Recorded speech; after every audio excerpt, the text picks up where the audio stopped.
आ जाएगा, आ जाएगा। शुरू हो गया। शुरू किया जाए मैम आज का कार्यक्रम। हेलो, आवाज आ रही है आप सभी को? आ रही है, आ रही है। Okay ma'am, okay.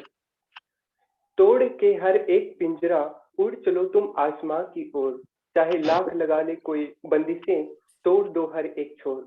करना है हर सपने को पूरा, बस ठान लो एक बार, हर मुश्किल हल होगी जब इरादा होगा तुम्हारा कठोर। नमस्कार, मैं प्रवेश, हिंदी साहित्य परिषद हिंदी विभाग किरोड़ीमल महाविद्यालय द्वारा आयोजित आकांक्षा महोत्सव 2022 में आप सभी का हार्दिक स्वागत करता हूं।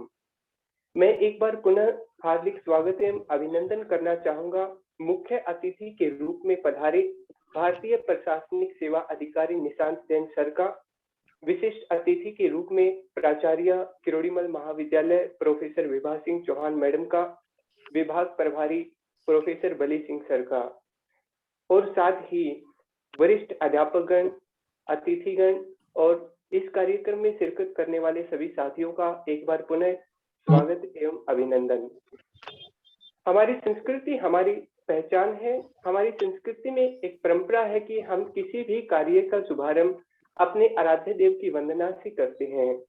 इसी परंपरा का निर्वहन करते हुए मैं माँ सरस्वती की वंदना के लिए मंच पर आमंत्रित करना चाहूंगा हिमांशु को। आप आए और माँ सरस्वती के चरणों में वंदना अर्पित कर कार्यक्रम का शुभारंभ करें। हिमांशु। धन्यवाद प्रवेश। मेरी आवाज आ रही है प्रवेश? हाँ, आपकी आवाज आ रही है। धन्यवाद। मैं हिमांशु, हिंदी साहित्य परिषद अध्यक्ष, आप सभी का आज के कार्यक्रम में स्वागत करता हूं और आपसे आग्रह करता हूं कि आप सभी अपने स्थान से माँ सरस्वती को याद करें और मैं वंदना की शुरुआत करता हूं। वीणा वादिनी ज्ञान की देवी, अपनी दया बरसा देना, मेरे सिर पर हाथ धरो माँ, ज्ञान की ज्योति जगा देना, ज्ञान की ज्योति जगा देना। वीणा वादिनी ज्ञान की देवी, अपनी दया बरसा देना, मेरे सिर पर हाथ धरो माँ, ज्ञान की ज्योति जगा देना, ज्ञान की ज्योति जगा देना। सारे संगीत सवारे, रागों में आभास तेरा, रागों में आभास तेरा, सांसों की आवाज तुझी से, सारे सुरों में वास तेरा, सारे सुरों में वास तेरा, सारे सुरों में वास तेरा।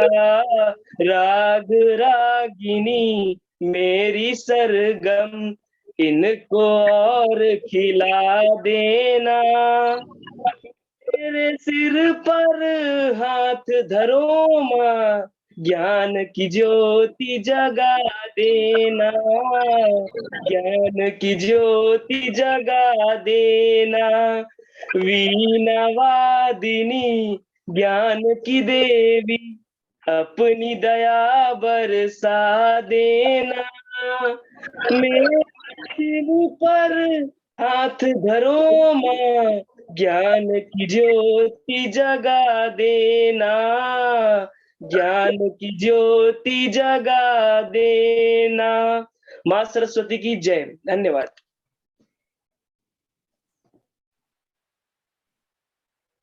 बहुत ही मधुर वंदना। धन्यवाद हिमांशु जी। लहरों को साहिल की दरकार नहीं होती, हौसला बुलंद हो तो कोई दीवार नहीं होती। ये पंक्तियां समर्पित हैं प्रोफेसर विभा सिंह चौहान मैडम को, जो साक्षात मैडम के व्यक्तित्व को प्रतिबिंबित करती हैं।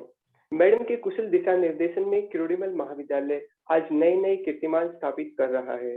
ये हिंदी साहित्य परिषद के लिए गौरव की बात है कि प्राचार्य मैडम ने व्यस्तता के बावजूद हिंदी साहित्य परिषद के लिए अपना कीमती समय दिया। मैडम की उपस्थिति मात्र से कार्यक्रम में ऊर्जा का संचार है। इसी के साथ मैं मंच पर आमंत्रित करना चाहूंगा प्राचार्य महोदय को। मैम आप आए और हमें आशीर्वचन प्रदान करें। प्रवेश मैडम नहीं आ पाएंगी, थोड़ा सा व्यस्त है मैम। मैम की शुभकामनाएं हैं ओके। आप सभी को। ओके मैम, ओके मैम का बहुत बहुत आभार जिन्होंने कार्यक्रम में व्यस्तता के कारण जुड़ नहीं पाई, लेकिन शुभकामनाएं हमारे लिए प्रेषित की हैं। अभी किसी कार्यक्रम को कुशलता पूर्वक संपन्न करने के लिए एक कुशल मार्गदर्शक की आवश्यकता होती है।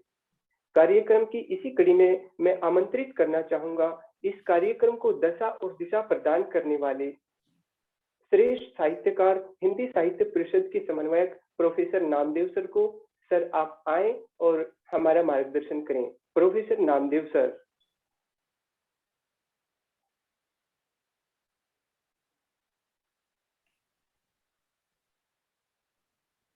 सर अनम्यूट कीजिए अपने आप को, अनम्यूट। हाँ, हेलो, आवाज आ रही है? ये सर आपकी आवाज आ रही है। आप सभी का हिंदी साहित्य परिषद 2022 में हार्दिक स्वागत है। और आज के हमारे विशिष्ट वक्ता, अतिथि वक्ता श्री निशांत जैन जी, IAS अधिकारी, आपका भी बहुत तहे दिल से शुक्रिया अदा। और पूरी उम्मीद है कि हमारे विद्यार्थी आपके बहुमूल्य व्याख्यान से लाभान्वित होंगे। और साथ ही मैं आपका पूरे हिंदी विभाग की तरफ से मैं स्वागत करता हूं। हिंदी साहित्य परिषद का जो मैं ज्यादा वक्त नहीं लूंगा क्योंकि बहुत लेट हो चुका है कार्यक्रम में। हम निशांत जैन जी को हम सुनेंगे। इसका जो उद्देश्य है वो छात्रों में रचनात्मक वृद्धि करना है, साहित्य समाज संस्कृति के प्रति संवेदनशील बनाना है। यही इस परिषद का या हम आकांक्षा जो मना रहे हैं हम, इसका उद्देश्य है। और हर साल हिंदी किरणमल कॉलेज का हिंदी विभाग अपने इस उत्सव को बहुत सक्रियता के साथ हर साल मनाया जाता है। अभी पिछले कोरोना काल के समय से थोड़ा ये ऑनलाइन की सेवाएं होती हैं, और जो उपस्थिति जो मजा जो होता है वो सामने होता है, वो इसमें तो खैर नहीं है थोड़ा सा, लेकिन फिर भी संवाद और वार्तालाप से हम इसमें जुड़ रहे हैं, ये बहुत बड़ी बात है। मैं साथ ही अपने विभाग के मेरे सभी साथी, मेरे जितने भी विभाग, मेरे प्रोफेसर बली सिंह, प्रोफेसर बीना जैन, प्रोफेसर प्रज्ञा, प्रोफेसर शोभा कौर, डॉक्टर रितु वासनाय गुप्ता, और मेरी सहयोगी, इस कार्यक्रम की सहयोगी जो मेरे साथ रामदाता की भूमिका निभा रही हैं, डॉक्टर मंजू रानी, और बाकी शैलेंद्र कुमार, विभाग के जितने भी जो बाकी जो साथी हैं, आप सभी का हार्दिक स्वागत। और आप सभी जो है आपका सहयोग इस कार्यक्रम में उपेक्षित है। और चूंकि ये पूरे विभाग का कार्यक्रम है, इसीलिए हम ये एक सामूहिक प्रयास है, और इस सामूहिक प्रयास ये जो है ये कहीं ना कहीं हमारे जो साहित्य की जो एक संकल्पना है उसको मजबूत ही करेगा। तो मैं ज्यादा वक्त ना लेते हुए मैं आग्रह करता हूं कि डॉक्टर मंजू रानी इसको आगे संभालें और कार्यक्रम को आगे बढ़ाएं। धन्यवाद। शुक्रिया सर। मैं खुद निशांत सर को सुनना चाहती हूँ जल्दी से जल्दी। प्रवेश सर का परिचय देते हुए सर को आमंत्रित करें आप।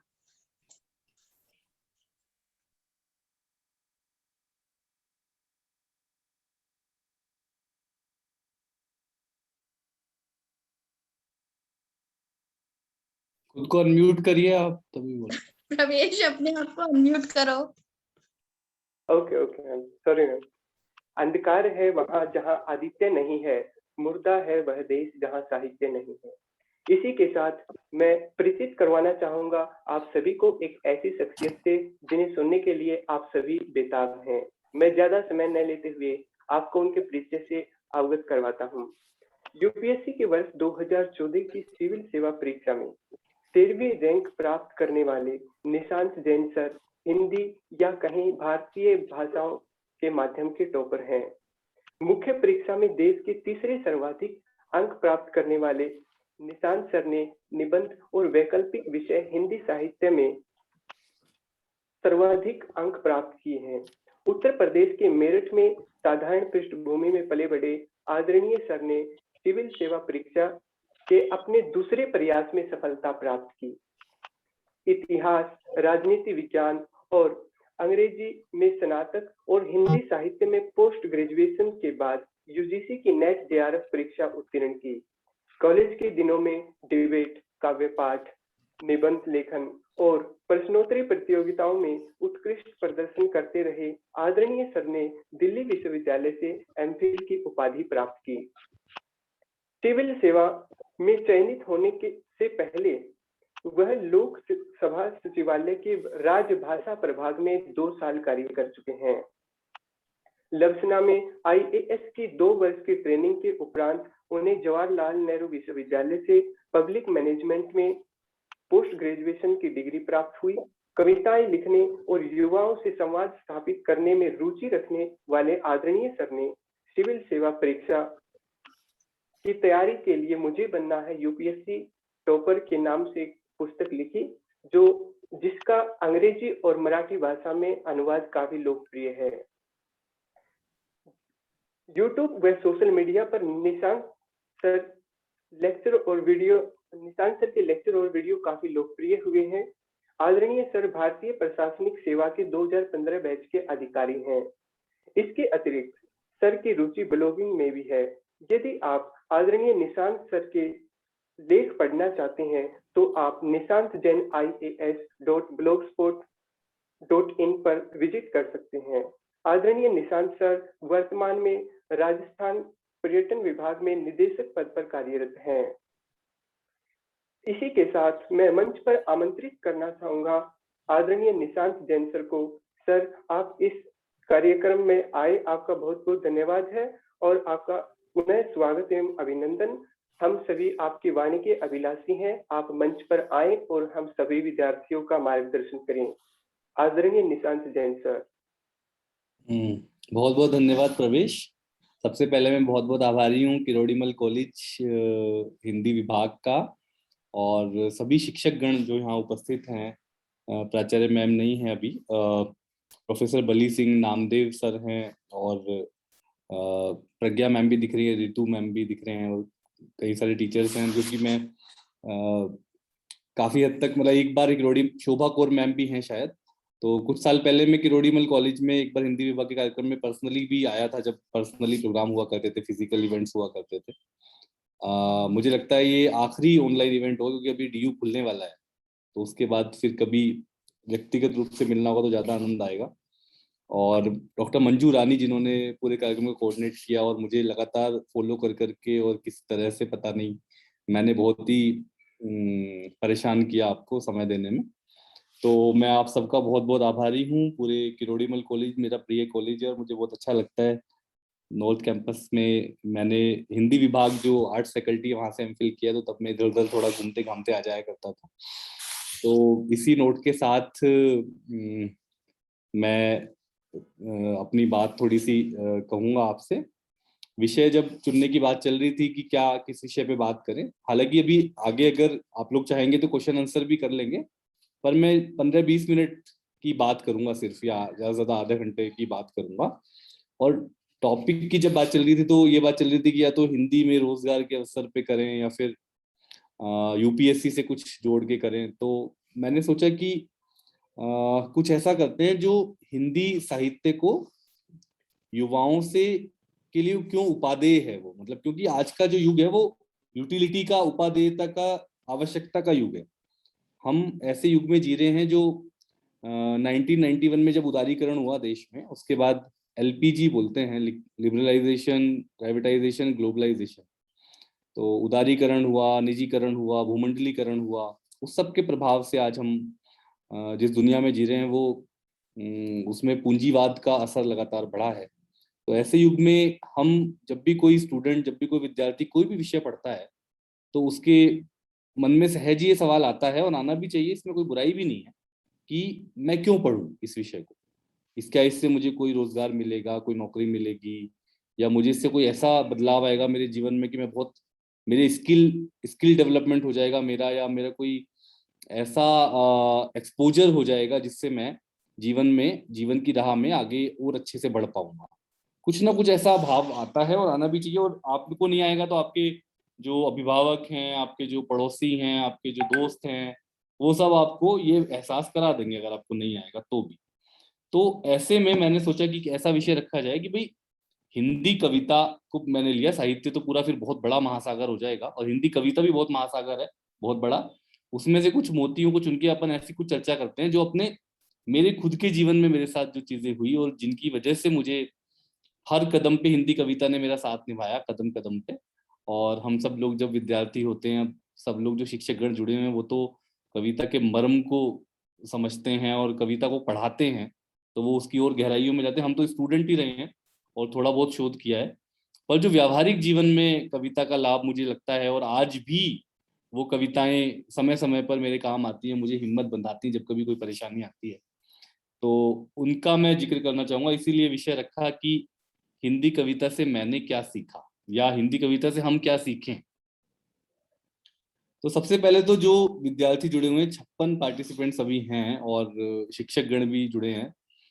मैं चाहूंगा कि अगर एक बार ये सवाल अपने आप से हम सब पूछे 2 मिनट के लिए कि हिंदी साहित्य से हमें क्या सीखने को मिलता है, या हिंदी साहित्य जो है वो हमारी जिंदगी को कैसे बेहतर बनाता है, क्या हमारे अंदर वो नई चीज ऐड करता है, वैल्यू एडिशन करता है। इस पे अगर चैट बॉक्स में जल्दी जल्दी कुछ फटाफट से ब्रेनस्टॉर्मिंग करके कुछ बातें आप सब लोग सोच के लिख पाए, कोई भी पॉइंट, कि मुझे ये फायदा होता है, या ये मेरी लाइफ में वैल्यू एडिशन हिंदी साहित्य को पढ़ने की वजह से होता है या हो सकता है। जल्दी जल्दी जल्दी लिखना है, फटाफट सोच सोच के। सर टीचर्स भी लिख सकते हैं। टीचर्स लिख सकते हैं, पर मुझे उसमें थोड़ा वो डर लगेगा कि पता नहीं टीचर्स क्या लिख दे, मेरी खिंचाई ना हो जाए, तो इसलिए वैसे लिख दें तो कोई दिक्कत नहीं है। वो तो मुझे लगता है ऑब्जर्व कर ले कि उनके स्टूडेंट कितने पानी में है। तो आपको ये बताना है कि हिंदी साहित्य क्यों प्रासंगिक है आपकी जिंदगी में, क्या उसका लाभ है, क्या उसकी यूटिलिटी है। सीधे सीधे काम की बात करते हैं। हिंदी में अगर नहीं टाइप कर पा रहे हैं तो इंग्लिश में लिख दीजिए, और नहीं लिख पा रहे हैं तो रोमन में लिख दीजिए, कोई दिक्कत नहीं है, उससे हम बुरा नहीं मानेंगे। एक कुछ सेकंड्स लगेंगे, अभी सोचने देते हैं। एक पहला आया है शाहवाज हुसैन का कि हमारे व्यक्तित्व का विकास होता है, हमारा व्यवहार सुधरता है। सही है, बिल्कुल अच्छी बात है। बहुत ही जनरल सा है, थोड़ा और स्पेसिफिक बताओ, और लोग भी बताएं। भारत के इतिहास के विषय, प्रतिमा ने कहा है कि भारत के इतिहास के विषय में जानने का मौका मिलता है, साथ ही और एक सेकंड उनसे बहुत मोटिवेशन भी मिलता है। ओके, मनीष कह रहे हैं कि जीवन का कलात्मक रूप है हिंदी साहित्य, जीवन जीने का सलीका है हिंदी साहित्य। ठीक है। अनिल कह रहे हैं हम अपने राइटिंग कल्चर को जान पाते हैं, पोएट्री पढ़कर जीवन में आस्था उत्पन्न होती है। बहुत अच्छा। और एक और कोई लेडी श्री राम कॉलेज से कोई छात्रा जुड़ी है, वो कह रही है कि लेखक और कवियों की विचारधारा, उनके समय की घटनाओं को पढ़ते और समझते हैं, हम अपने इतिहास को पढ़ते हैं। बढ़िया, लगातार जवाब आ रहे हैं फटाफट, और बहुत सारे लोग बता दीजिए सब लोग। शिवम झा कह रहे हैं साहित्य समाज का दर्पण है। प्रियांशी कह रही हैं कि हम अपने विचार दूसरों तक सरलता से बता सकते हैं। शैली कह रही हैं अपनी संस्कृति को जानने का मौका मिलता है, कवि के विचारों से परिचित होते हैं। जीवन में क्या फायदा है, करियर में क्या फायदा है, लाइफ में क्या फायदा है, ये बताओ। अभी आप थोड़ा वो सैद्धांतिक बात ज्यादा कर रहे हो। मेरा, हाँ ये देखो आकृति ने कहा है मेरा माइंड ब्रॉड हुआ है। बहुत बढ़िया, देखो कितनी बढ़िया बात कही। मेरा माइंड ब्रॉड हुआ है, मतलब मेरी एक तरह से सोच का दायरा बढ़ा है। साहित्य पढ़ने वाले इंसान को नेगेटिविटी, किसी को नेगेटिविटी को जज नहीं करता। कितनी बढ़िया बात है, वाह। और कविराज कहते हैं कि समझ, संवेदना, जागृति, समाज को जानना, एक समाज को जीना साहित्य पढ़ते हुए। बढ़िया। अंकुश कहते हैं जीवन को देखने का नया नजरिया मिलता है। विनीता कहती हैं कि स्वरचित कविता लिखकर अंतर्मन के भावों को दूसरों के सामने व्यक्त किया है।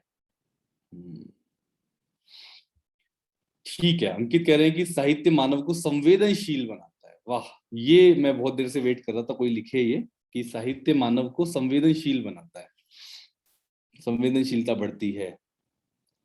विकास कह रहे हैं मैं सहृदय हो पाया हूँ। क्या बात है, सहृदय हो पाया हूँ प्रकृति, समाज और मनुष्यों के प्रति। राजदीप कह रहे हैं कि हमने जो साहित्य पढ़ा है उसके द्वारा हम अपने जीवन की घटनाओं के प्रति संवेदनशील हो जाते हैं। ओके, बढ़िया। एक और बढ़िया बात किसी ने लिखी है, शिवम ने, क्रिटिकल थिंकिंग बढ़ती है, आलोचनात्मक सोच, समालोचनात्मक सोच बढ़ती है, लैंग्वेज पे कमांड बढ़ती है। बढ़िया। काफी सारी अच्छी अच्छी बातें आई। और भी किसी को लिखना है तो अगले 1 मिनट में लिख दें, फिर वरना आगे बात करेंगे। अनिल लिख रहे हैं कि हिस्ट्री स्टूडेंट ऊपर साहित्य पढ़ना अच्छा लगता है।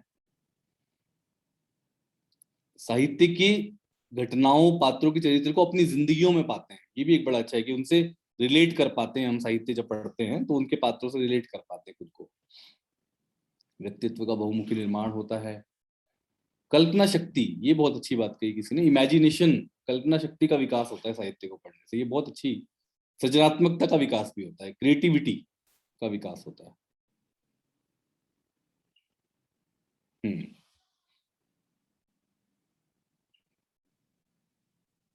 कुछ और नया इसके अलावा जो आ गया है उसके अलावा बताएं, क्योंकि ये तो रिपीट हो रहा है।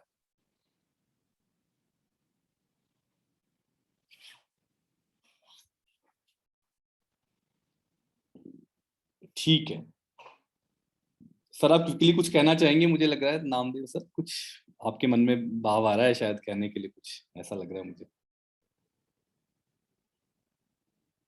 आप अनम्यूट करिए सर अपने आप को।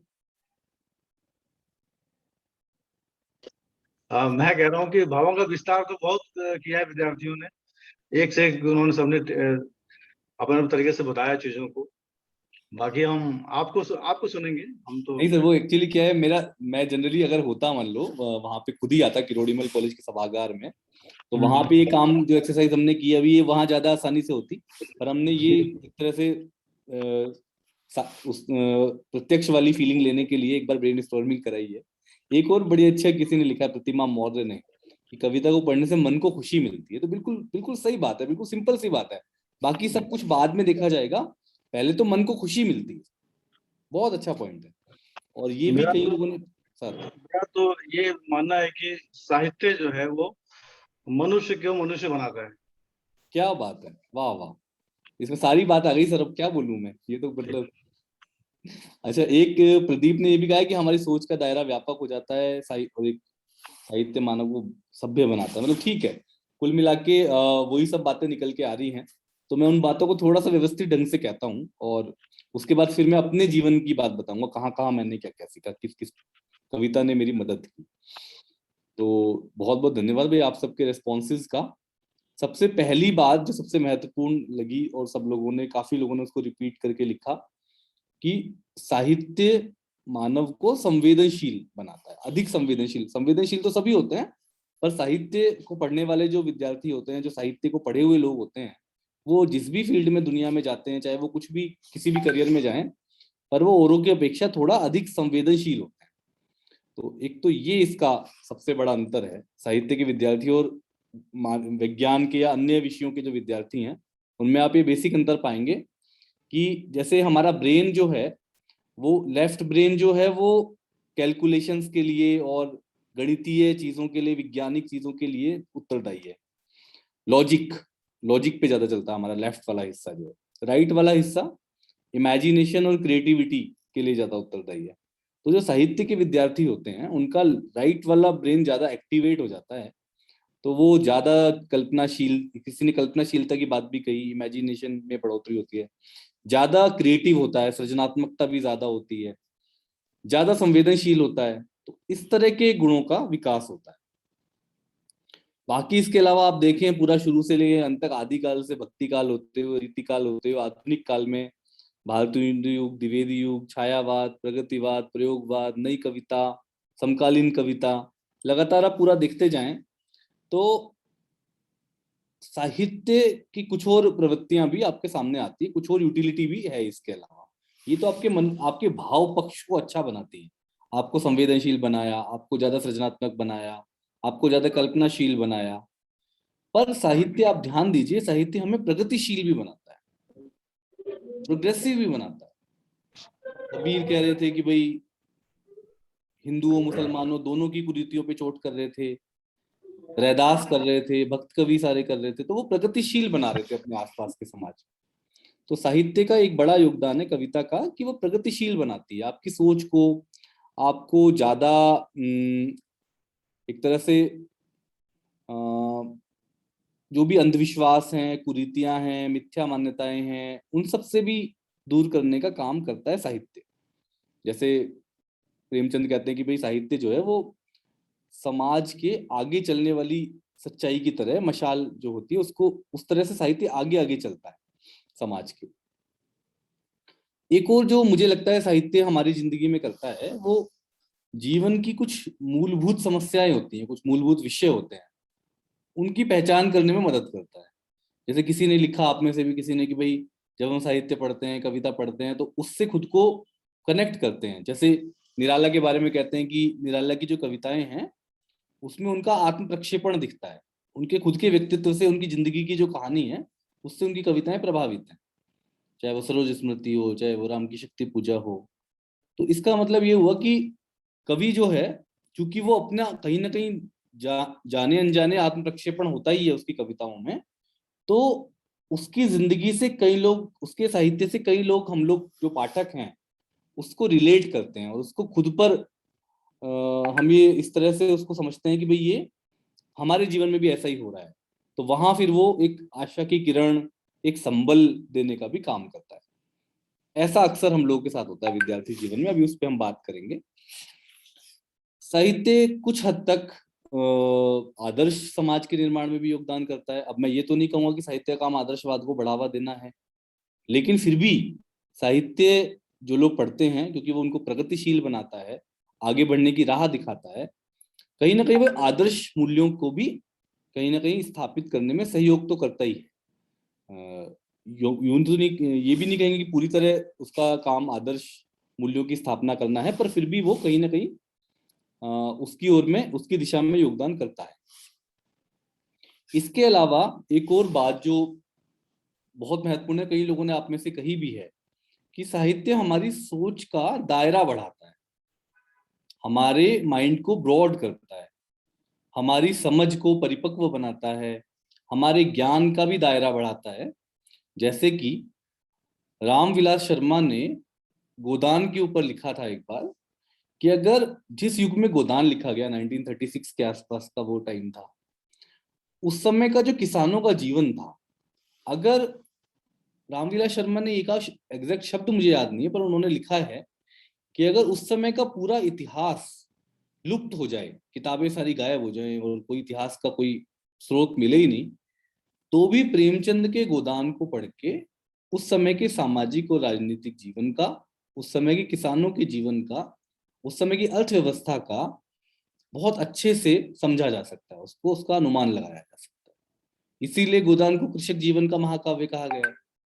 तो ये भी एक साहित्य का योगदान है बहुत बड़ा, कि वो अपने समकालीन समय के बारे में हमको अवेयर करता है, उस समय की समस्याओं की ओर इंगित करता है और उनके समाधान भी सुझाता है। हालांकि वो डायरेक्टली नहीं सुझाता, वो इनडायरेक्टली सुझाता है।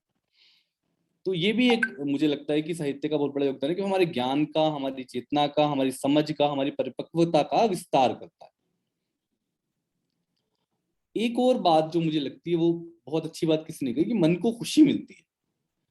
भाई सबसे पहली चीज तो मेंटल हैप्पीनेस है ना। भाई अगर साहित्य से खुशी नहीं मिल रही तो फिर साहित्य पढ़ने का फायदा क्या। हम भी कोई क्या कहते हैं वैसा विषय पढ़ लेते हैं तकनीकी टाइप का, तो साहित्य से मन को खुशी मिलती है और स्वस्थ मनोरंजन होता है, अच्छा मनोरंजन होता है। हम शायद किसी और तरह के मनोरंजन में समय व्यर्थ कर सकते थे, पर साहित्य हमें बहुत अच्छा, उच्च कोटि का अच्छा कंटेंट अवेलेबल कराता है। ये भी एक साहित्य का बहुत बड़ा योगदान है, कविता का बहुत बड़ा योगदान है। तो ये कुछ मेरी समझ में कविता का कंट्रीब्यूशन है हम सबकी जिंदगी में, और हम सब लोग जो भी हैं आज, उसमें कविता ने मदद की है बहुत, और हम आगे भी जो बनेंगे, खासकर क्योंकि यहाँ सब हिंदी साहित्य के विद्यार्थी हैं जो लोग सुन रहे हैं, तो निश्चित रूप से ये मान के चलिए आप कि आप जिस भी मोड़ पे जिंदगी के जाएंगे, जहां भी जिस भी करियर में आप आगे बढ़ेंगे, तो कविता आपका हमेशा साथ निभाएगी। मैं सिर्फ उदाहरण के लिए कुछ पंक्तियां आपको बताऊंगा, जो पंक्तियां मुझे हमेशा बहुत आकर्षित करती रही अलग अलग मोड़ पे जिंदगी के, और कैसे उनसे मैंने क्या क्या सीखा या आप सब लोग क्या क्या सीख सकते हैं। वो कविताएं और वो पंक्तियां हर किसी के लिए अलग अलग हो सकती है। किसी को कोई पर्टिकुलर पंक्ति बहुत अपील कर जाती है और उसकी जिंदगी का टर्निंग पॉइंट बन जाती है। तो इसलिए मैं कुछ अपनी जिंदगी से आपको बताता हूँ। जैसे कि अब आप देखिए कि खासकर जब हम स्टूडेंट लाइफ में होते हैं, बहुत सारे चैलेंजेस आते हैं, बहुत सारी चुनौतियां आती हैं। कोई परीक्षा होती है, कोई एग्जाम हम दे रहे होते हैं पर वो निकल नहीं रहा होता है, या फिर कोई रिलेशनशिप का इशू भी आ जाता है, किसी से बनती नहीं है, कोई विवाद झगड़ा भी हो जाता है, या घर वालों से भी मतलब मनमुटाव हो जाता है। तो बहुत सारी तरह की स्टूडेंट लाइफ की अलग तरह की समस्याएं होती है, हॉस्टल की अलग समस्याएं होती है। तो खासकर जो चीज हम जिस तरह से करना चाह रहे होते हैं या जिस तरह का रिजल्ट हम चाह रहे होते हैं, अगर वो नहीं मिले तो हमें बहुत बुरा लगता है, निराशा होती है, हताशा होती है, अवसाद की ओर भी बढ़ने लगते हैं। ऐसे में मुझे हिंदी साहित्य के जो हिंदी कविता के जो बहुत सकारात्मक चीजें हैं, जिन्होंने एक तरह से किसी के भी जीवन में इतना प्रभाव है, उनका इतना सघन प्रभाव है कि कोई भी व्यक्ति उसको पढ़ के, उसको गुन के, उसको गुनगुना के, मुझे लगता है कि एकदम बहुत ड्रास्टिक इफेक्ट आ सकता है जीवन पे। तो जैसे मुझे अंधा युग की कुछ पंक्तियां, धर्मवीर भारती ने अंधा युग गीति नाट्य लिखा है, उसमें कुछ पंक्तियां आती है, आप सबने पढ़ी होंगी, सुनी होंगी। जब कोई भी मनुष्य अनासक्त होकर चुनौती देता है इतिहास को, उस दिन नक्षत्रों की दिशा बदल जाती है। नियति नहीं है पूर्व निर्धारित, उसको हर क्षण मानव निर्णय बनाता मिटाता है। जब कोई भी मनुष्य अनासक्त होकर वर्ड पे ध्यान दीजिए, अनासक्त होकर चुनौती देता है इतिहास को। तो देखिए कितनी जबरदस्त बात धर्मवीर भारती ने यहाँ पे लिख दी है कि अनासक्त होकर, बिना अटैच हुए आपने अपना काम कर दिया, उसके बाद परिणाम की चिंता किए बगैर, जैसे कि गीता में कृष्ण निष्काम कर्मयोग की बात करते हैं, वैसी कुछ बात धर्मवीर भारती यहाँ पे कर रहे हैं। और मुझे जब मैं डीयू में एमफिल कर रहा था, उस समय राजेंद्र गौतम सर ने एक बार अंधा युग पढ़ाया था। तो पढ़ा तो पहले भी था, लेकिन वो उन्होंने बहुत अच्छे ढंग से पढ़ाया था।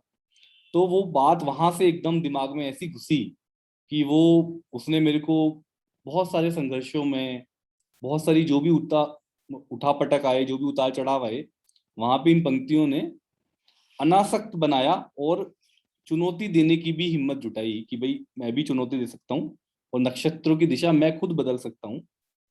नियति पूर्व निर्धारित नहीं है, उसको मेरा निर्णय, मेरा पुरुषार्थ बना और मिटा सकता है। ऐसा भाव कहीं ना कहीं मेरे मन में आया। तो इस तरह की बातें आप देखिए। और भी दिनकर की कुछ पंक्तियां बड़ी मशहूर हैं। दिनकर का भी बहुत पॉजिटिविटी लेकर आता है उनका साहित्य।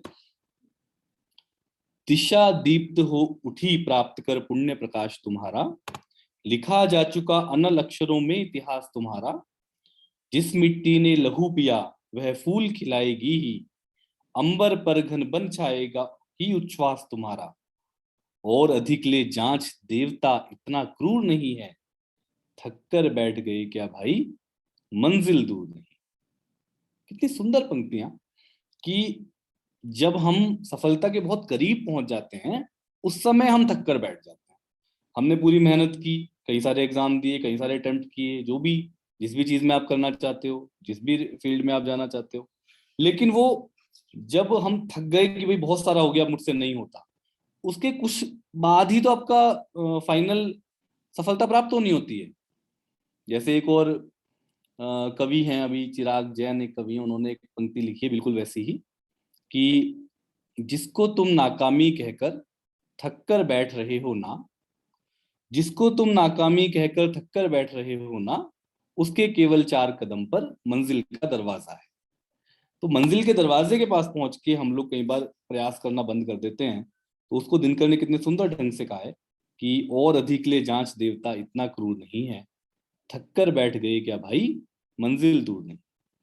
अब चाहे तो ये पंक्तियां, 2 पंक्तियां किसी के जीवन में इतना बड़ा माइलस्टोन बन सकती हैं, इतना बड़ा टर्निंग पॉइंट बन सकती हैं। मेरे जीवन में तो 4 पंक्तियां जो मैं हर जगह बोलता भी, कई लोगों ने सुनी भी होंगी। दुष्यंत कुमार जो हिंदी गजल के सम्राट कहे जाते हैं, उनकी साए में धूप जो उनका गजल संग्रह है, उसमें एक पंक्ति बहुत मशहूर है उनकी, 4 पंक्तियां, कि इस नदी की धार से ठंडी हवा आती तो है। चारों ओर तमाम निराशाएं, कोई किसी की चुगली कर रहा है, कोई किसी के टांग खींच रहा है, दोस्त करते हैं ना, तो इसी तरह से हम लोग, कोई किसी को कुएं में पकड़ के खींच रहा है, तुझे बाहर नहीं जाने दूंगा, तो हम लोग जैसे चाहते हैं समाज वैसे नहीं चलता, हर चीज हमारे हिसाब से नहीं चलती, तो तमाम परेशानियां, तमाम प्रतिकूलताएं आती हैं। तो दुष्यंत कुमार लिखते हैं कि इस नदी की धार से ठंडी हवा आती तो है, इस नदी की धार से ठंडी हवा आती तो है, नाव जर्जर ही सही लहरों से टकराती तो है, और एक चिंगारी कहीं से ढूंढ लाओ है दोस्तों, इस दिए में तेल से भीगी हुई बाती तो है, इस दिए में तेल से भीगी हुई बाती तो है। तो यहाँ दुष्यंत कुमार कह रहे हैं कि भाई इतना भी खराब नहीं है जितना आप सोच रहे हो। समाज है, हमारा देश है, उसमें कुछ कमियां हो सकती हैं, उसमें कुछ प्रतिकूलताएं हो सकती हैं, कुछ ऐसे कुछ विसंगतियां हो सकती हैं, पर इसका अर्थ ये बिल्कुल नहीं है कि उनमें सुधार नहीं हो सकता। एक चिंगारी ढूंढ के लाएं, और इस दिए में तेल से भीगी हुई बाती तो है, बस उसमें चिंगारी लगा के उस बाती को जलाने की जरूरत है। इतनी बढ़िया बात उन्होंने कही कि नाव भले ही जर्जर है, पर वो लहरों से टकराती तो है, मतलब इतनी खराब हालत में भी नहीं है। अगर हम चाहें तो उस पर थोड़ा मेहनत करके, थोड़ा एफर्ट करके उसको चलने वाली हालत में ला सकते हैं।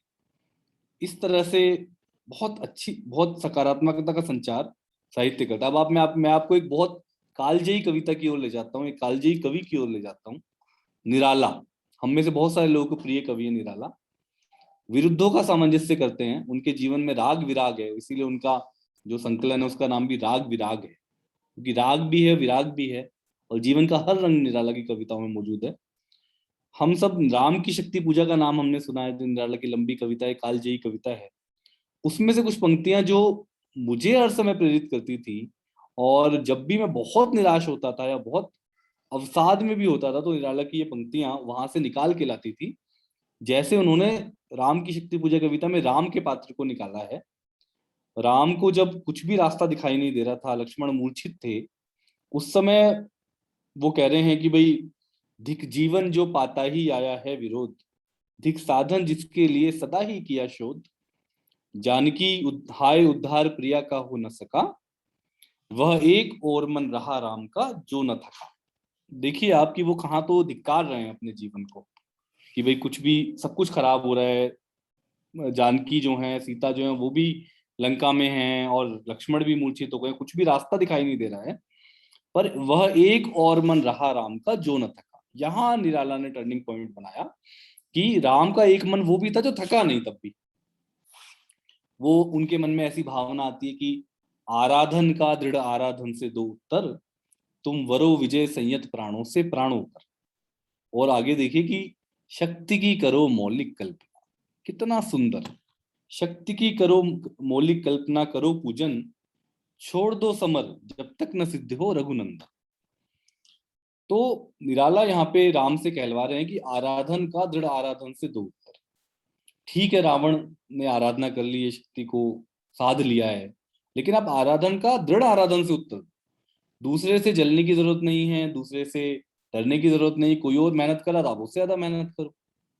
ये कैसी कैसी सीख इस कविता से कितना सीखने को मिलता है कि आप किसी से बहुत प्रभावित हो गए, बहुत डर गए कि यार वो बहुत पढ़ाई करता है, या फिर वो बहुत स्मार्ट है, या फिर वो बहुत अच्छा बोलता है, या फिर वो उसका अपीयरेंस बहुत अच्छा है, या फिर उसकी कम्युनिकेशन स्किल बहुत अच्छी है।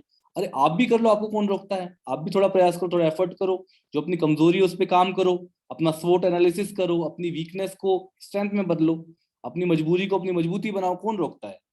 तो निराला राम की शक्ति पूजा में राम के पात्र से काम करा रहे हैं कि आराधन का दृढ़ आराधन से दो उत्तर।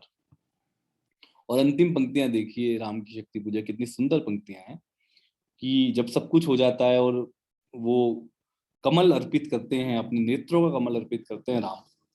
होगी जय हे पुरुषोत्तम नवीन, कह महाशक्ति राम के वदन में हुई।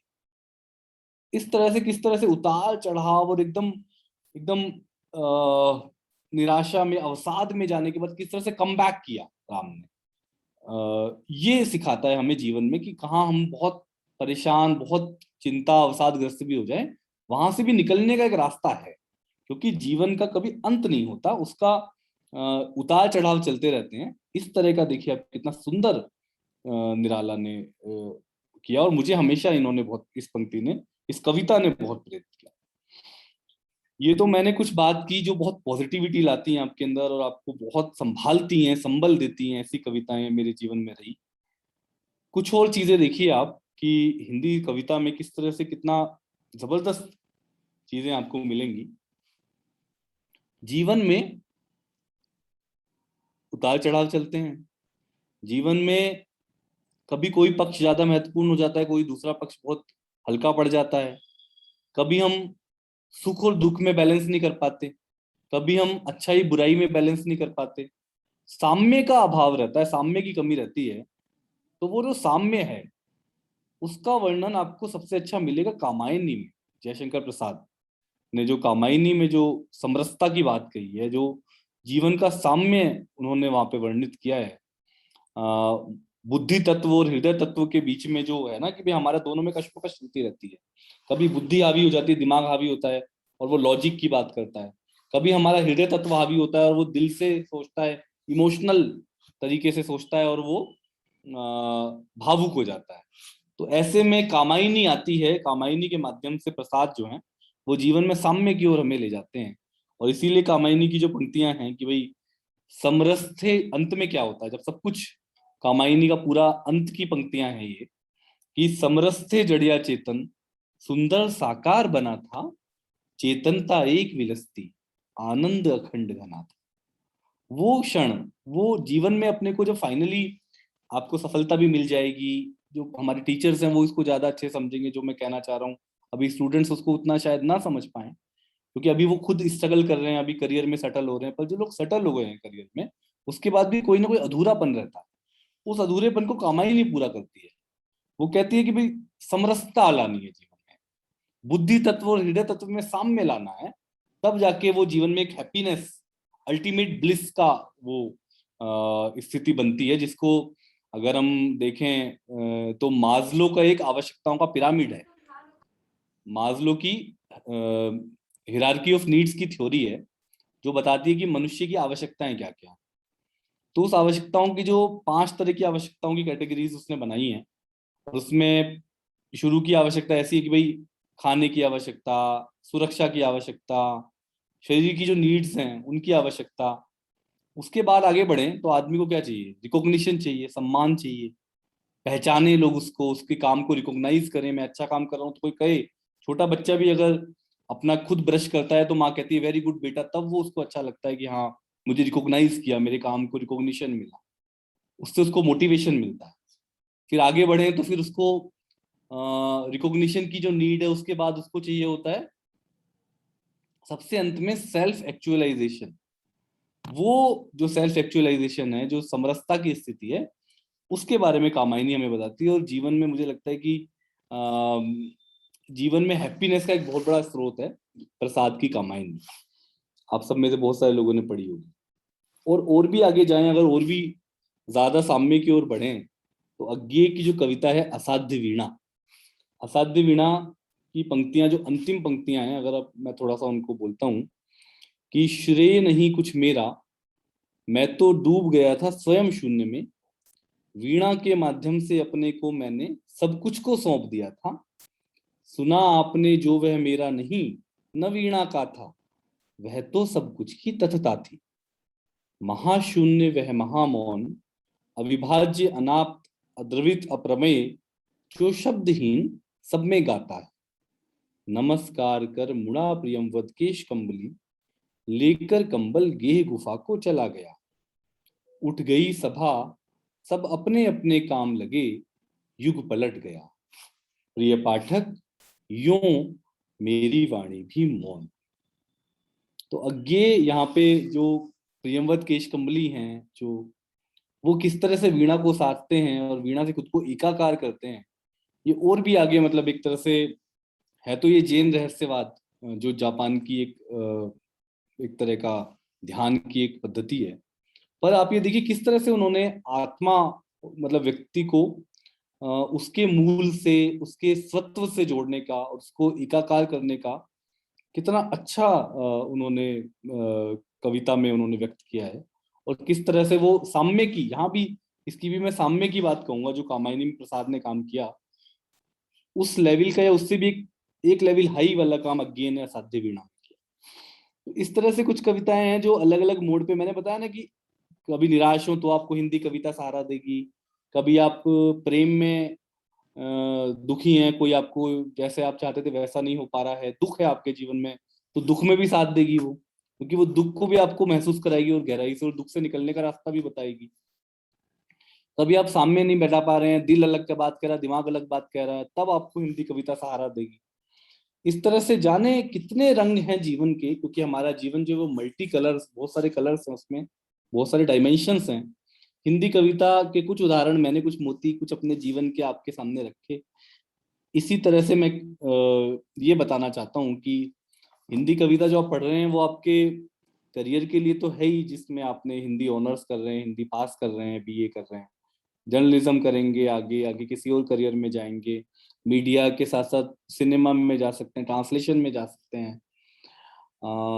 आजकल बहुत अच्छा मल्टीमीडिया में भी बहुत अच्छे करियर के विकल्प आए हैं। जर्नलिज्म तो है ही, लेखन का करियर है, टीचिंग रिसर्च का करियर है, सरकारी नौकरियां हैं, प्राइवेट सेक्टर में डबिंग, ओटीटी, इतने सारे तरह के काम अभी आ गए हैं कि इन सब में पे अगर बात करें तो आधा पौना घंटा और बात की जा सकती है। पर जहां भी जाएंगे आपके मनोबल को, आपके मन को स्थिर रखने का काम आपकी कविता करती रहेगी, अगर आप कविता से जुड़े रहेंगे तो। अगर कविता से कट गए तो अलग बात है, पर फिर भी कविता बार बार आपके जीवन में कुल बुलाएगी और आपको अपनी याद दिलाएगी और अपना सहारा देगी। मुझे तो अभी भी, मतलब मैं अपने अनुभव से कह सकता हूँ कि मुझे अभी तक, मतलब अब तो आईएएस में आए मुझे 6.5 साल हो गए, लेकिन कविता जो है वो दिलो दिमाग पे हमेशा उसने अपना कभी मुझे खुद से वंचित नहीं किया। तो इसी के साथ मैं अपनी बात समाप्त करता हूँ। मेरी बात संक्षेप में इतनी थी कि हिंदी कविता से मैंने क्या सीखा, और आप सब लोग भी इस लेक्चर से ये फायदा तो उठा ही सकते हैं कि भाई जब इन्होंने इतना सब कुछ सीखा, इतनी सारी तरह तरह के भावों का और तरह तरह के जो साहित्य में रस बिखरा हुआ उसका इतना फायदा उठाया, तो क्यों ना हम भी उठाएं। धन्यवाद।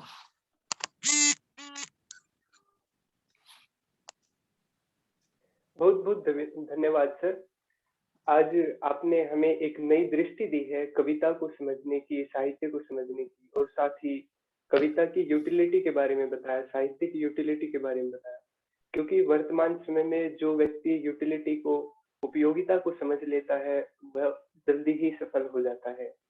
और मुझे पर्सनली रामचंद्र शुक्ल जी का ये मत भी आपने सिद्ध कर दिया कि कविता ही हृदय को प्रकृत दशा में लाती है और जगत के प्रति उसका आधिकारिक प्रसार करती हुई उसे मनुष्यत्व की उच्च भूमि पर ले जाती है।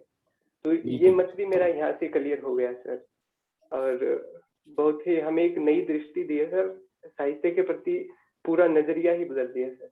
काफी प्रेरित हुए सर हम आपके इस वक्तव्य से, और मैं आपका बहुत बहुत धन्यवाद करता हूँ सर। और कार्यक्रम को आगे बढ़ाते हुए मैं 2 पंक्तियां समर्पित करना चाहूंगा हिंदी साहित्य परिषद की सह समन्वयक डॉक्टर मंजू रानी मैडम को। सत्य जिनकी वाणी है, उपकार जिनका है धर्म, अपने स्वभाव से सबका मन हर लें, ऐसे हैं वो हमारे परम। इसी के साथ मैं डॉक्टर मंजू रानी मैडम को मंच पर आमंत्रित करना चाहूंगा। आप आए और निशांत जैन सर का धन्यवाद करें और निशांत जैन सर को इस विशेष कार्यक्रम के स्मृति के तौर पर स्मृति चिन्ह प्रदान करें। Doctor Manju Rani madam. अगर उससे पहले मंजू जी आप बोलेंगे तो फिर धन्यवाद ज्ञापन के बाद समापन हो ही जाएगा, पर मेरे जो शिक्षक गण यहाँ मौजूद है, अगर वो कुछ ऐड करना चाहें तो थोड़ा सा संक्षेप में अच्छा लगेगा। सर मैं हमारे विभाग प्रभारी बली सर को बुलाना चाहती हूँ कि सर आप आए और 2 शब्द कहें। वो शुरुआत में जुड़ नहीं पाए थे सर किसी कारण से। बली सर, प्रोफेसर बली सर। हेलो, हाँ मंजू, हेलो जी मंजू सर। जी, हाँ देखिए निशांत जी का मैं एक तो जो है भाई शुरू में नहीं जुड़ पाया था, मैं उनका स्वागत भी करता हूँ हिंदी विभाग की ओर से। और दूसरा हम लोगों ने उनको पहले भी सुना है, आप याद कीजिए ये प्रोग्राम में मैं कन्वीनर था और आप जो है ये सारा संभाल रही थी सोसाइटी वाला सारा, तो हम लोगों ने उनको बुलाया था। वो बहुत ही जो है वो प्रेरणादायक जो है उनका वक्तव्य होता है हमेशा, और स्टूडेंट को वो बहुत प्रेरित करते हैं। आज भी उन्होंने बहुत प्रेरित किया, ये जो है वो बहुत अच्छा लगा। और दूसरी एक जो अच्छी बात, बहुत अच्छी बात उन्होंने कही, वो ये कि साहित्य आदर्श देता है, कोई ना कोई आदर्श जो है होना भी चाहिए उसमें, वरना तो ज्यादातर क्या है कि बहुत ज्यादा यथार्थ इन दिनों काफी चला हुआ है, बहुत ज्यादा यथार्थ, और उससे क्या है कि जिस तरह की भाषा भी उस साहित्य में प्रयुक्त हो रही है, वो कविता में भी हुई थी, वो इन दिनों भी हो रही है, तो उससे क्या है कि भाषा भी जो है वो बच्चे अच्छा सीख नहीं पाते उससे दरअसल है। और एक जो है वो भाषा का आदर्श भी होना चाहिए है। वो खुद जो है मैं देखता हूँ हमारे स्टूडेंट है, आसपास जो माहौल है, हमारे बच्चे हैं, वो सब जो है वो किस तरह से गालियों का प्रयोग करते हैं। तो एक जो है वो अच्छी भाषा, परिष्कृत भाषा सीखें, ये साहित्य ये काम भी करता है। और सही बात ये है कि समाज को के लिए एक सपना वो देता है, और इसलिए एक आदर्श जो है उसमें होता है जीवन का। तो ये एक बहुत बड़ी बात उन्होंने कही भाई, और मैं जो है वो उनका पुनः स्वागत और धन्यवाद करता हूँ। बाकी जो है वो आप मंजू जी, आप जो है वो आगे धन्यवाद सर, धन्यवाद। शुक्रिया सर।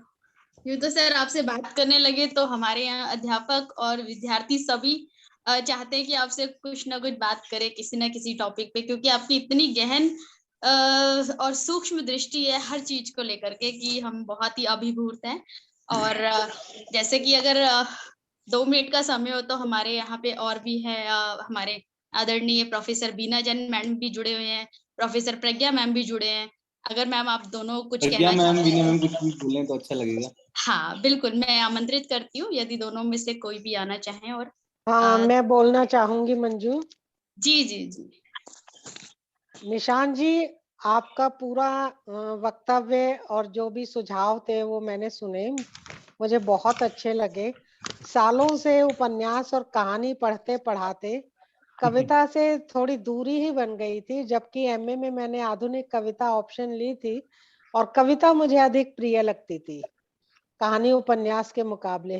लेकिन आज आपने इतने सारे, मैं थोड़ी देर से जुड़ी थी क्योंकि वो पता चला कि पाकिस्तान ने हैक कर ली है साइट, और ना जुड़े तो मैं थोड़ा सा दूसरे काम में व्यस्त हो गई, और फिर देखा विभाग पर कि दूसरा लिंक है तो मैं जल्दी से जुड़ गई। लेकिन जितने भी आपने उदाहरण दिए, कामायनी के, धर्मवीर भारती के, अज्ञेय के, वो सब मैंने सुने, और दोबारा से कविता के प्रति मेरा अनुराग बहुत अधिक बढ़ गया। और आपने बहुत संतुलित शब्दों में बहुत अच्छे से विद्यार्थियों को जिस तरह से पूरा अपना वक्तव्य प्रस्तुत किया, मुझे लगता है कि बहुत सारे विद्यार्थी अब कविता के प्रति अपनी रुचि अधिक रखनी प्रारंभ कर देंगे। बहुत बहुत धन्यवाद आपका, बहुत सार्थक आपका वक्तव्य लगा मुझे। धन्यवाद। Thank you Bina ma'am. Professor Pragya ma'am हैं? मुझे दिख नहीं रहे मैम, किसी और आईडी से तो नहीं जुड़े आप? मंजू, प्रज्ञा मैम आ रही हैं, वो एग्जिट हो गई थी। Okay okay. मैडम जितने आए, हाँ जी सर बोलिए। हाँ, मैं बहुत ही ध्यान से निशांत जैन का मैं वक्तव्य सुन रहा था, और बहुत हिंदी कविता का विशद इन्होंने अध्ययन, बहुत गूढ़ चीजें ना उन्होंने पेश किया, और उसके बारे में जितनी तारीफ की जाए उतना कम है। बोलते हैं ना, गागर में सागर, कम समय में इन्होंने वो चीज किया है। और मैंने कुछ इसमें नोट भी किया, बनाया भी मैंने, कि इन्हीं के वक्तव्य से न साहित्य का अंत होता है, न जीवन का अंत होता है, दोनों उतार चढ़ाव के साथ चलते रहते हैं। अब ये देखिए, सिद्धांत है ये, अगर इसको माने हम जीवन में और साहित्य में उतारे हैं, तो अपने जीवन में उतारे तो कितना मतलब ये प्रेरक, ये मतलब ये परिभाषा हो सकती है। तो इस तरह का पूरा इनका वक्तव्य में चीजें ये पूरी भरी पड़ी थी, और मैं इतने शानदार और प्रेरणादायक वक्तव्य के लिए मैं निशांत जी का मैं पुनः आभार व्यक्त करता हूँ। धन्यवाद। धन्यवाद सर, धन्यवाद सर। आदरणीय प्रोफेसर प्रज्ञा मैम आ चुकी हैं। मैडम आप भी आए और 2 शब्द हमारे लिए बोलें, बहुत अच्छा लगेगा हमें। शुक्रिया रानी। मैं सबसे पहले निशांत जी को बहुत बहुत आभार व्यक्त करती हूँ कि साहित्य परिषद के इस कार्यक्रम का आगाज उनके इतने शानदार वक्तव्य से हुआ। बहुत अच्छा रहा, बहुत बधाई आपको। जो सबसे जरूरी चीज जो साहित्य के बारे में जो वो पूछ रहे थे शुरू में ही उनके वक्तव्य से विद्यार्थियों ने हमारे सीखा होगा कि एक आत्मीय संवाद कैसे स्थापित होता है एक वक्ता और एक छात्रों के बीच किसी भी संगोष्ठी का। और वहां पर आप देखिए कि साहित्य की क्या भूमिका है, सृजन की क्या भूमिका है, उसको बहुत अच्छी तरह से उकेरा, जिसको मैं मानती हूँ कि जिसे प्रेमचंद ने कहा था कि साहित्य जो है वो दूसरे के सुख में सुखी होने का भाव और दूसरे के दुख में दुखी होने का भाव। संसार भर में इतनी संक्षिप्त और इतनी धारदार परिभाषा शायद ही कोई होगी साहित्य की। उसको उन्होंने अपनी विभिन्न जो उदाहरण जो उन्होंने लिए कविताओं और गजलों की जो वानगी उन्होंने रखी उसके माध्यम से समझाया, जिसे मैं कहूंगी मुक्तिबोध के शब्द अगर उधार लूं कि ज्ञानात्मक संवेदन की एक पूरी रूपरेखा उन्होंने सामने रखी। साथ ही साथ 2 चीजें मैं और कहूंगी उनके वक्तव्य में, बाकी लोगों ने भी बात की है, बली सिंह जी ने बात की, प्रोफेसर नामदेव ने बात की।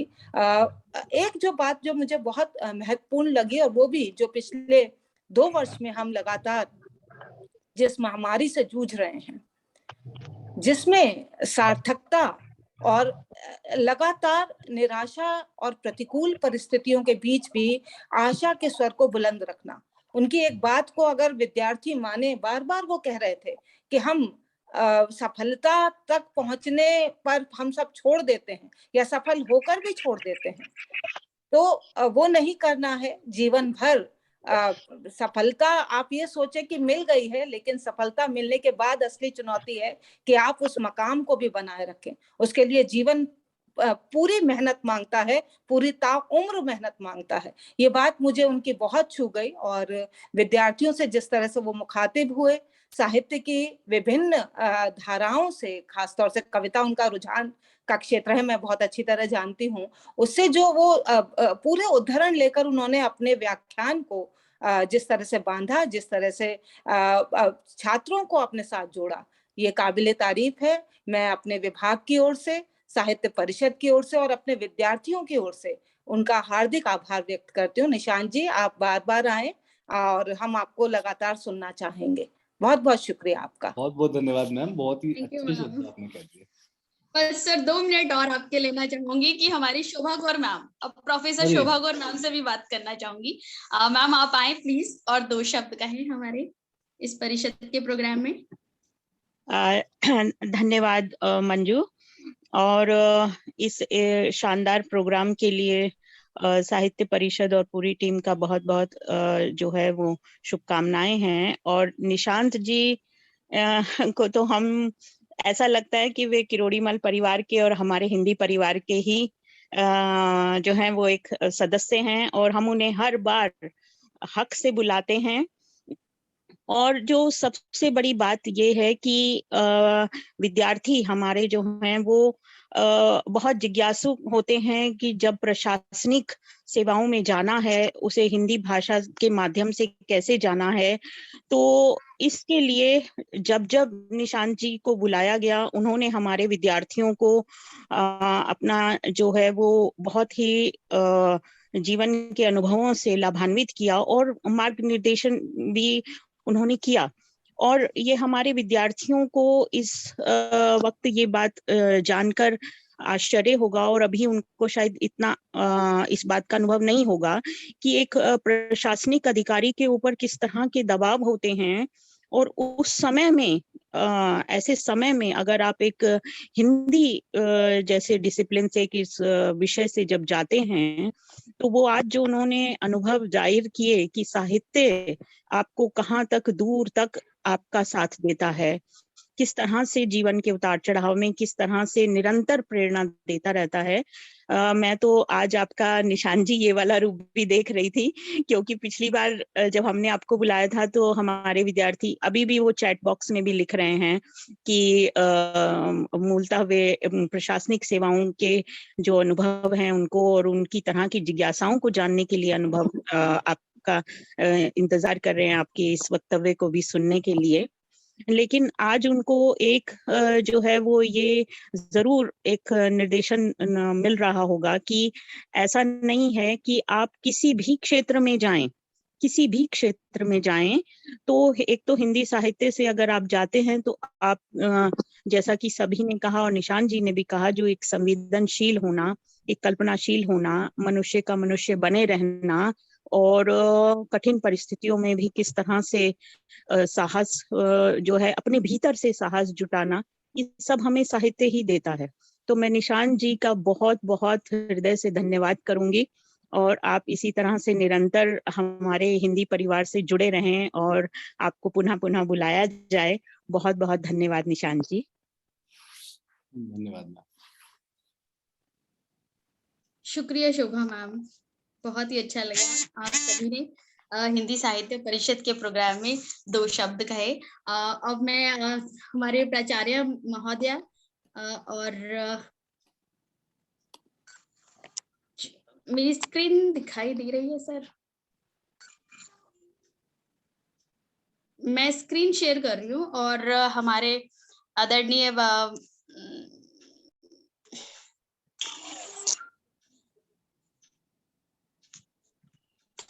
क्या हो गया, मुझे लग रहा है हो नहीं पा रही है स्क्रीन शेयर।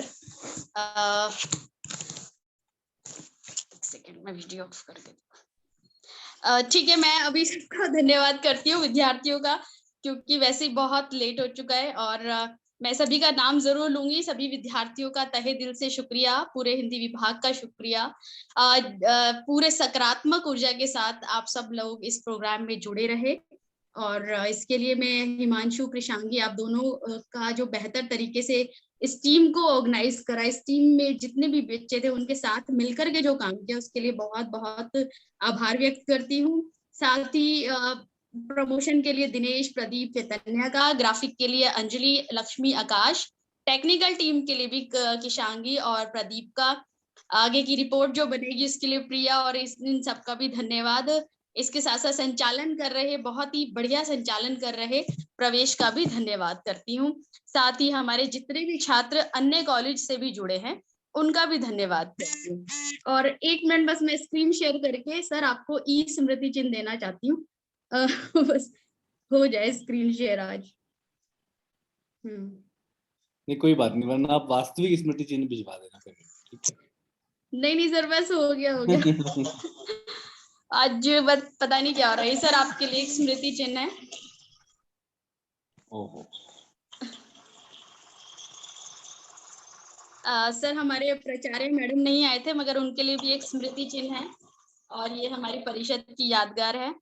हमारे नामदेव सर जो समन्वयक है उनके लिए भी एक स्मृति चिन्ह है।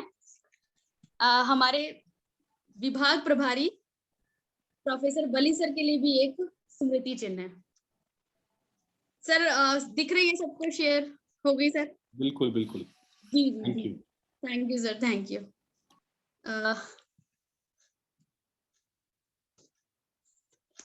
और अब मैं इसको विधिवत रूप से सर से आज्ञा चाहूंगी।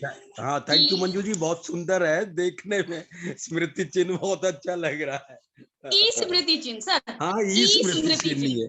हाँ ओके ओके, ई स्मृति चिन्ह अच्छा लग रहा है। बहुत बहुत धन्यवाद सर आप सभी का, और निशान सर आपका तो वैसे ही दिल से आभार, धन्यवाद।